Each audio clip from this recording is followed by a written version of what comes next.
I'd I'd like to start by asking you all, what did you have for breakfast this morning? That bagged lunch that we got as part of this program, that was pretty good too. Good afternoon, Madam Chairperson, the honorable judges, and everyone here who's fellow competitors and here to support us. Thank you. We are very fortunate to have access to such plentiful and relatively very cheap food at our disposal. But we know that not everyone is so fortunate. Of the more than 7.5 billion people living on this planet, we have enough food to feed them all, but that's just not happening. Now, I'm not here to talk about distribution, but really see that in the future, with our population increasing to 9 billion, yes, we will be able to improve efficiencies, reduce waste and things, but we're still going to need more food produced. How are we going to do that? Now, sorry, before we get going, I'd like to talk this way. I would like you to think of my speech more as a conversation and not so much as just an idealistic mini lecture. So I'll definitely be bringing up facts and statistics, but I'm not going to expect you guys to be cross-checking what I say and pull out a calculator to make sure that my math adds up.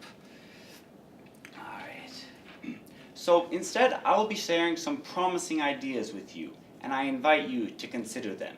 Now, after this presentation, I would love to let this be the start to discussion. Like, you can discuss it with one another, talk to me if you want to learn more, or if you disagree with anything I've said. Now, before we start looking forward to 2050, I'd like to invite you to look back a little bit. Now, I'm pretty sure we've all heard of the Green Revolution. If you don't know what it is, it's basically a term given to hybrid plant breeding, fertilizer, pesticides, and other advancements in crop production techniques that allowed the world to more than double agriculture production from 1950 to 2000 without increasing the amount of land that was used. Now, this is amazing, but it's not sustainable. And with even more people being added to the world's dinner plate, we need to find a different way to produce as much and more food. So, as the world is increasing in population, we're also changing where we live. In 2007, more people began to live in urban areas than rural, and by 2050. The conservative UN estimate, so it's probably going to be more, but this is on the low end. A conservative estimate predicts that 2/3 of people worldwide are going to be living in cities.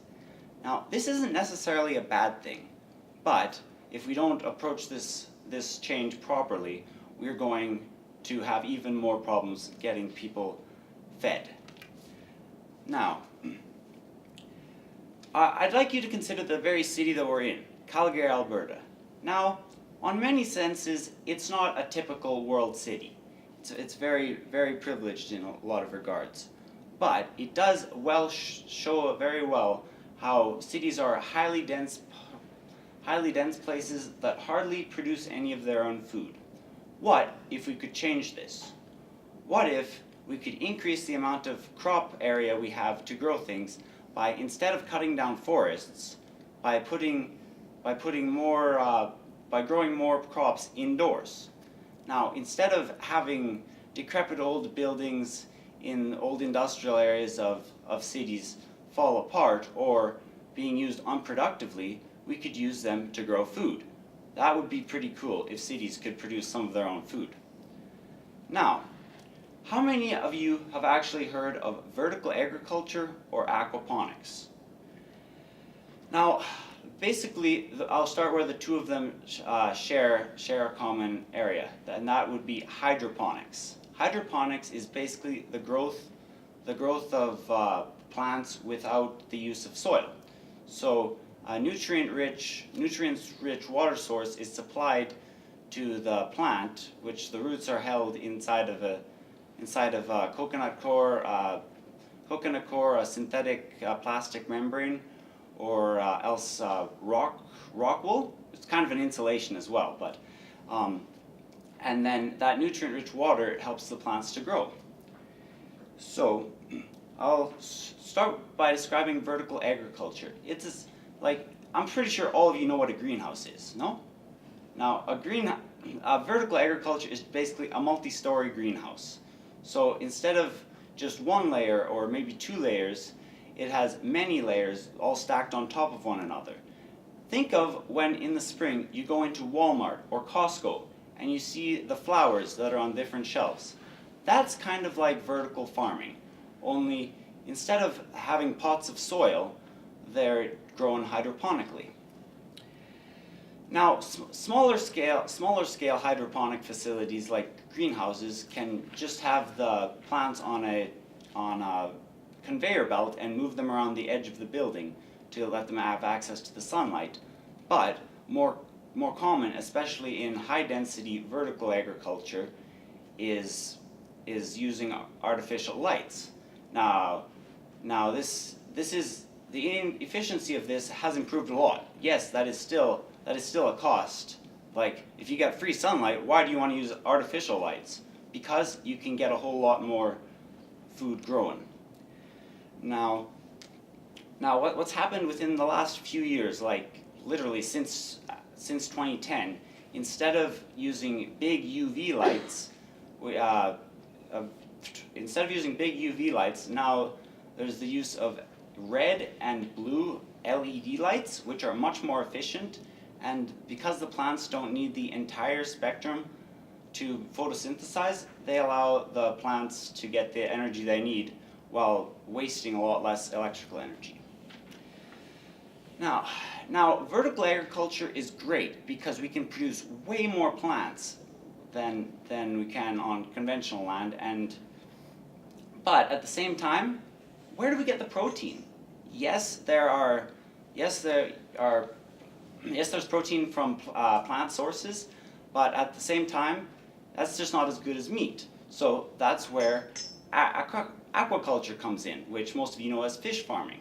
Now, aquaponics is combining fish farming with hydroponic plant agriculture.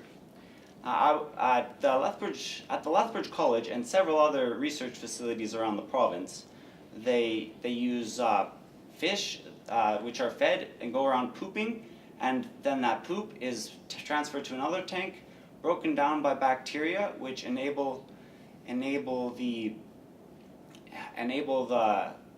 say the ammonia to be transferred to nitrates, which are absorbable by plants. Then that water is pumped to the plants hydroponically, and the plants will grow.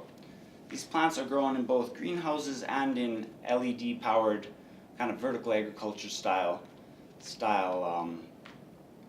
farms. Now, I look at all this, and I'm going over time right now because I just find this so fascinating. Like, really, if I could summarize one thing, is wow, what potential this has.